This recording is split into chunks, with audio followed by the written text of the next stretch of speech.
So Jason keeps saying that he wants to film an update. And then the day gets away, or it turns into not a great day, or he's sleeping, or I can just tell like, oh yeah, he's not going to want to get on camera right now. So I'm in the parking lot of the VA, and he's inside getting his eyes looked at. So while I'm sitting here waiting for him, I thought I would open up this video, and then on our way home, see if he'd be willing to do the car chat, because he's usually very open to doing the car chats, if you guys have seen in the past. So there's something that we've been wanting to talk about, and he kind of has been fluctuating in and out of knowing when he's aware of it and when he's not. And so we have mentioned in the past a little bit about how Jason keeps wanting to run away. And I know that sounds really weird, and people, like, if you knew Jason, you would think that this was just an odd conversation. So it's really odd as his wife of 32 years to have these conversations. But basically, he starts getting real antsy, and he just wants to like go. He has no plan, no money. There's a man walking by. Okay. So he'll have no plan, no money. In my mind, I can't figure out the reasoning, but I have now a little bit. It doesn't matter how much we tell him we love him and we need him and remind him of everyone in his life that loves him. He just wants to go, like, take off. Doesn't even, it's so weird to me to think this, but I don't have a dementia mind. So basically, if you read about it, I've reached out to his doctor, and I've obviously, I have a support group, and there's just been different ways that I've been able to learn about this, because this is new to me. But basically, that is it is like a coping mechanism. So a lot of times you think of like Alzheimer's patients who are older, who wander away, or they are always talking about how they want to go home, and they're, this is why they have to be in a locked memory care clinic, because their plans don't make sense. They don't know where they're trying to go. They're always running away. And it's the same for Jason. He's just 49 years old, and it's a lot different. It's his brain. He is uncomfortable in the situation that he is in, and he wants to get away from it. So he literally is trying to run away. He no longer has the ability to realize that that's not going to make the situation go away.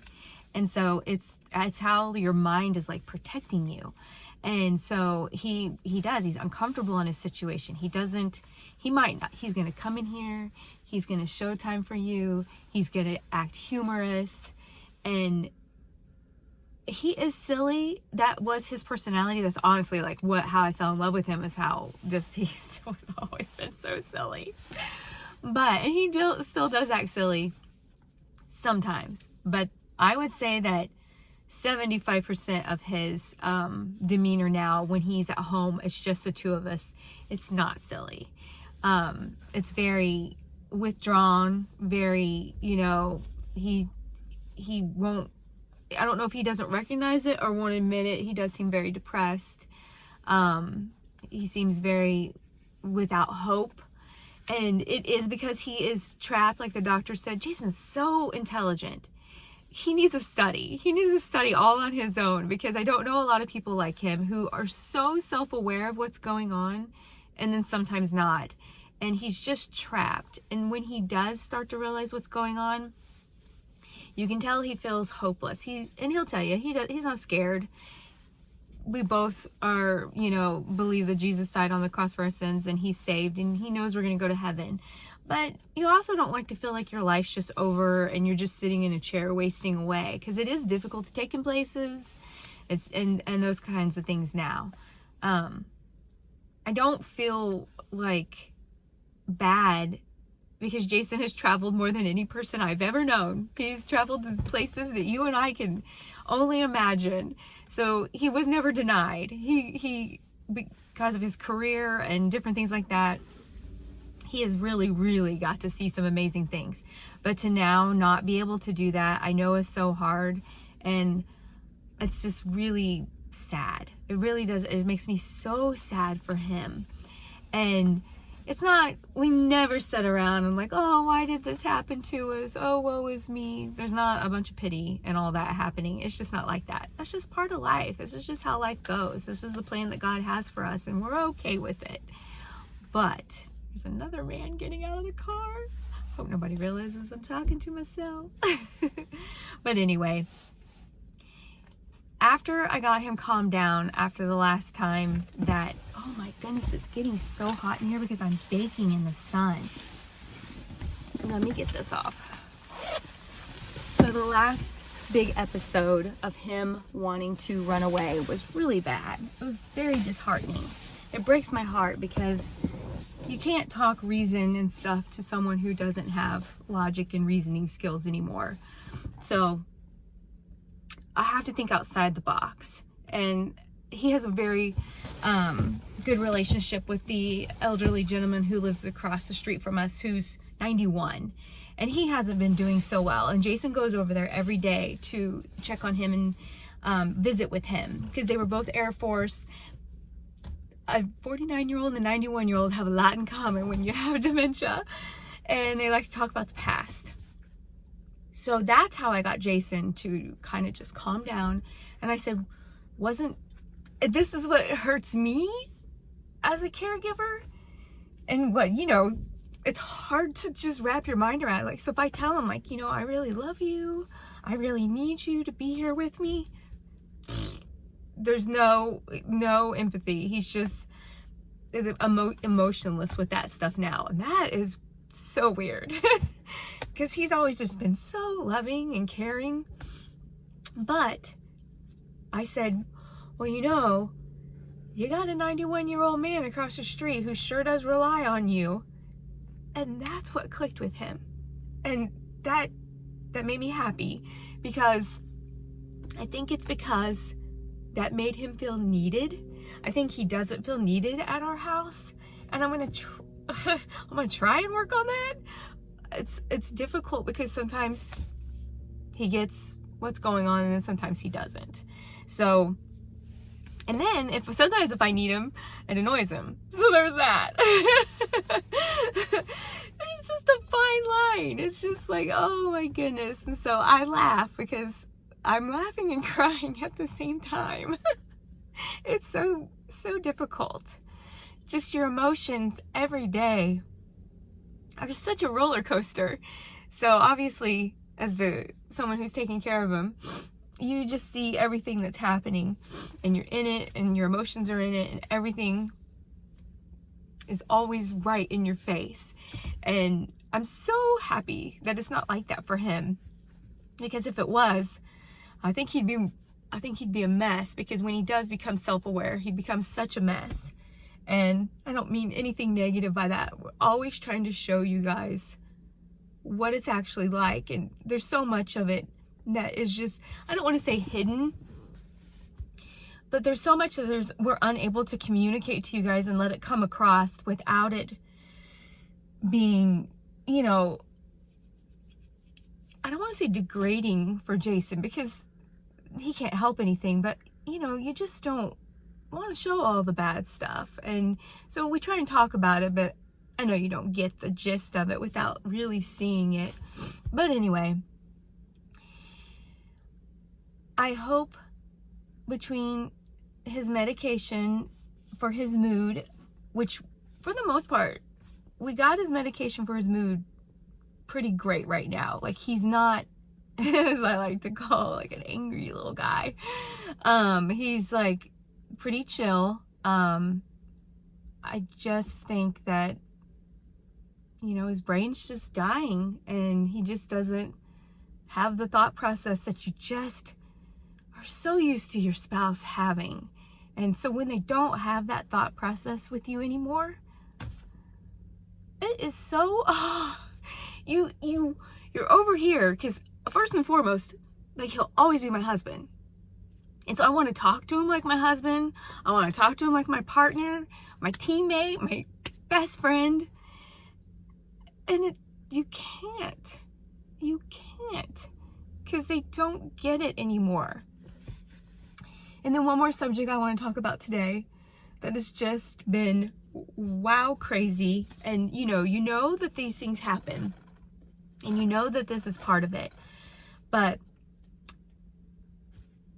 like I just said, this is your husband more than your patient. I can't stand that. He's not my patient. He's Jason. But I hate that I can't trust him. And I know if you're not in this situation, that might go to your mind might go to something different. But when I mean trust, you can't trust anything that he says, because they lie all the time. If you ever want to learn more about it and get more examples, just literally like Google like dementia and lying. They lie, they tell lies. I hear him sometimes talking to his friends, and I'm just like, what is he saying? And sometimes it's like, it's embarrassing to me, or they don't know. They totally believe him, because why would Jason be lying to them? But he isn't lying to be malicious. It's like, it's just, that's how their brain works. He's just filling the gaps with what he wants to fill the gaps with. And so I've learned the hard way, very, very much the hard way, to never take what Jason says as face value. And now I hate who I have to be. I have to be questioning everything and always looking out for what he's doing and what is being said. And it just feels so ugly. But I have to keep him safe, keep myself safe, make sure he's not saying or doing things that could cause harm, or, sometimes he talks so boisterous to his friends. Oh yeah, doing this, doing that. And I'm over here like, we ain't doing any of that. But I never call it out like that in front of him. And then he'll have times where he's like totally clear, and he'll say, oh yeah, don't trust me, I don't know what I'm saying. But then there's other times if I'm like, hey Jay, I don't think that that's right, or and of course then he gets mad. So you really just don't say a lot, and you just have to like take control behind the scenes and just keep everyone safe. So if you guys are going through this, or have had loved ones who've had dementia who tell lies, sometimes they'll even tell lies on you or other people, or just it's really difficult, because when they don't live, the outside people don't live, they have no reason to think that Jason would be lying, but he is. So that part's really hard. All right, I gotta go back in there. He should be about done, and we'll see if he's in the mood to talk and what he wants to say about any of this. So sometimes you guys know, you don't know because I never show you, but I will broach the subjects of things, and sometimes he's really open and he wants to talk about it. He probably won't be serious, and he'll probably goof around, and that's okay. We will take whatever he gives us. All right, look at Jason and his nifty glasses. And they forgot to give him, well, they don't do that at the VA, do they? Give you glasses for, no. Okay. Anyway, so his eyes are dilated, so it's all kinds of sunny. Mm-hmm. So I was telling Jay about everything that I kind of already talked with everybody about, and he was willing to talk about it too. And so let's start with a little bit about like the running away feelings. Let's do that. What are your thoughts on that? I want to get away, ready to go, escape my problems, or the perceived problems that I have, even though I have no problems. That's a good way to think about it. So basically, I feel like it comes down to you become self-aware, and then when you become self-aware, you don't like the situation you're in, and then you want to escape. Yes. But there's no plan to it. No. So, yeah. So it's not really a reality, but yet don't you think it's a coping mechanism your brain does? Yeah, that certainly could be it, yes. Yeah. So right now, because you seem open to talking about it and you're not going through an episode of that right now, in the future, what kind of advice could you give to other people, like caregivers or people who have this, when this happens? I don't know, because I can't really logically think through what I'm doing, but in the interest of safety, it's in your best bet to share with your caregiver how you're feeling. You're not alone. We're all going to go through it, but your caregiver can help you deal with it and realize that that's a bad idea, maybe, even if it is a good idea. I don't think it's a good idea ever. Yeah. I'm not saying that you can logically grasp those concepts when it's going on, because I know I struggle with that, just because I dropped a couple marbles out while I was moving down that path, and Yeah, now you don't have the ability to think through that process. right. I think also on the other side for like caregivers, I talked a little bit about this while you were gone, like I gotta like not take it personal, because it really breaks my heart thinking that you would want to leave me, but I know it really doesn't have anything to do with me personally, and it is about you. Would you say that's true? I concur. So I mean, I have my eyes closed just so you know. oh yeah, because we can all tell. You know we can't see, right? Yes. So, I think,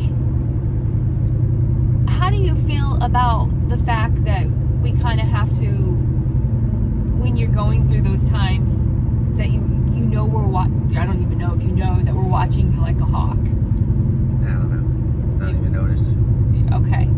So, just keep doing what we're doing, because it's working. You say we, who's we? Your other family members and everyone around you. Oh.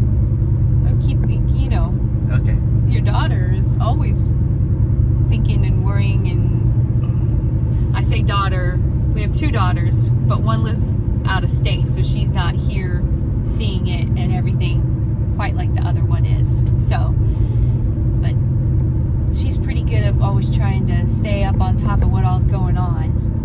She's willing to step in a heartbeat and, get you in line. Yep. So let's talk a little bit about the other thing we were talking about.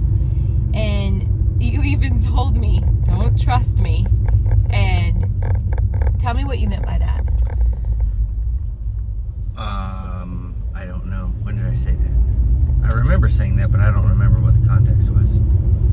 How a lot of times just anything that you say doesn't mean it's the truth. Yeah. So, my professional career, both in the military and in consulting, talking like you have a purpose helps you push along an idea that somebody else may not be fully on board with. And so, like, talk with confidence, which means I can BS a BSer. Even though I'm full of crap. So don't trust anything I'm saying, because all I'm doing is talking like I'm used to talking, and I'm going to try and be on the next train to Georgia.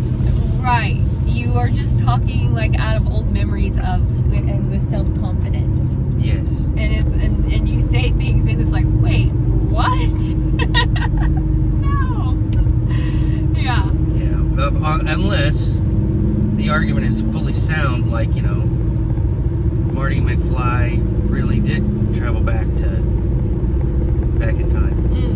And the DeLorean did fly. Everybody knows that. We saw the movie. Right. And if it happened in the movie, then it happened for real. Everybody knows that, man. Yeah. So, what would be your advice? Whoa, there's something that just flew out of that. What would be your advice for other people who are taking care of loved ones, and they hear their loved one lying to other people?